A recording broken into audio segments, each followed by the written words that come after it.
नमस्कार, मैं पवन शुक्ला फिर आपका स्वागत करता हूं। बहुत सारे बच्चे सोचते हैं इंग्लिश सीखना बहुत मुश्किल है, लेकिन ऐसा नहीं है। ऐसा नहीं है कि मोटी मोटी किताबें या 10वीं 12वीं बीए तक लोग बच्चे पढ़ते हैं, सोचते हैं लाखों शब्द होंगे, हमें बहुत सारे वर्ड्स आने चाहिए। तो आज हम इस चीज़ पे डिस्कस करेंगे कि कितने शब्दों की हमें ज़रूरत पड़ेगी रिटन इंग्लिश और स्पोकन इंग्लिश के लिए। तो आज की हेडिंग यही है, कितने शब्दों की ज़रूरत हमें पड़ती है। ज़्यादातर लोगों को लगता है ऐसा कि बहुत सारे वर्ड होने चाहिए, पता नहीं 5000 होंगे, 10,000 होंगे या लाखों होंगे, हज़ारों वर्ड्स होंगे। लेकिन आपको जानकर खुशी होगी कि अच्छी इंग्लिश बोलने के लिए जो अपने आसपास या जितने में हमारा बढ़िया काम चल जाए उतनी इंग्लिश जानने के लिए सिर्फ हमें 1000 से 1500 वर्ड जानने चाहिए। 1000 से 1500, 800 से 1000, 600 से 800, 400 से 600 या 300 से 500 वर्ड्स होते हैं। तो अगर आप 1000 से 1500 शब्द बनाते हैं तो आपकी बहुत अच्छी इंग्लिश हो जाएगी, यानी आप अच्छी इंग्लिश बोल भी सकते हैं और अच्छी इंग्लिश लिख भी सकते हैं। अगर आप 800 से 1000 तक अगर अपना शब्दकोश बनाते हैं तो आप अच्छी इंग्लिश बोल पाएंगे, बहुत ज़्यादा अच्छी इंग्लिश बोल या लिख नहीं पाएंगे।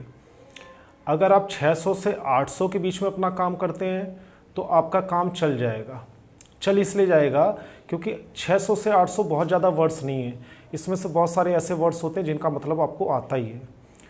लेकिन जो कम मेहनत करने वाले हैं, अगर वो 400 से 600 की तैयारी करते हैं तो उनका थोड़ा ठीक ठाक काम चल जाएगा। लेकिन 300 से 500 शब्दों के बीच में अगर आपकी वोकैबुलरी है तो इससे कम काम नहीं चलेगा। काम इसलिए नहीं चलेगा क्योंकि आप ये चाहेंगे कि जो मैं हिंदी में सोचता हूँ उसी को मैं बोल लूँ या लिख लूँ, तो इससे आपका काम नहीं चलेगा। उसके लिए आपकी वोकैबुलरी और जानकारी कम से कम इतने शब्दों तक होनी चाहिए। अब अगर मैं बात करूं कि 300 से 500 वर्ड्स में काम क्यों नहीं चलेगा, तो आप यहाँ पे नोट करिए। नोट का मतलब इम्पॉर्टेंट पॉइंट है कि 200 से 300 अगर आपके शब्द हैं तो उसकी जानकारी और उनकी हिंदी कम से कम आनी चाहिए। बेसिक वर्ड्स कहलाते हैं। बेसिक वर्ड्स का मतलब ये 200-300 वर्ड्स तो ऐसे हैं जो कि हमें आने ही आने चाहिए, किसी भी कीमत पर आने चाहिए। अब ये 200 से 300 वर्ड्स कौन कौन से हैं? इसमें बेसिक वर्ड्स आ गए सारे। बेसिक वर्ड किसे कहते हैं आप बाकी वीडियो में देखकर देख सकते हैं, जो आपको पिछली वीडियोस मिली हैं उसमें बताया गया बेसिक वर्ड्स कौन से हैं, और काफ़ी सारी वीडियोस बेसिक वर्ड्स उनकी हिंदी पर आने वाली हैं जिन्हें आप देख सकते हैं। तो 200 से 300 वर्ड तक तो आपके बेसिक ही हो गए। अब बेसिक के साथ साथ आपके जो मेन वर्ड भी होने चाहिए। मेन वर्ड का मतलब ये है, जैसे मान लीजिए एक सेंटेंस आप बना रहे हैं, ही इज़ माई। अब ही इज़ माई सेंटेंस में मान लो फादर जोड़ना है आपको कि वो मेरे पिताजी हैं। अगर आपको फादर की इंग्लिश नहीं पता है या उसकी हिंदी नहीं आती है या ये शब्दकोश आपके पास नहीं है, तो ही इज़ माई में पूरा ग्रामर तो आपको आता है, व्याकरण तो आपको आती है, लेकिन अगर आपको फादर नहीं आता तो सेंटेंस कंप्लीट नहीं होगा।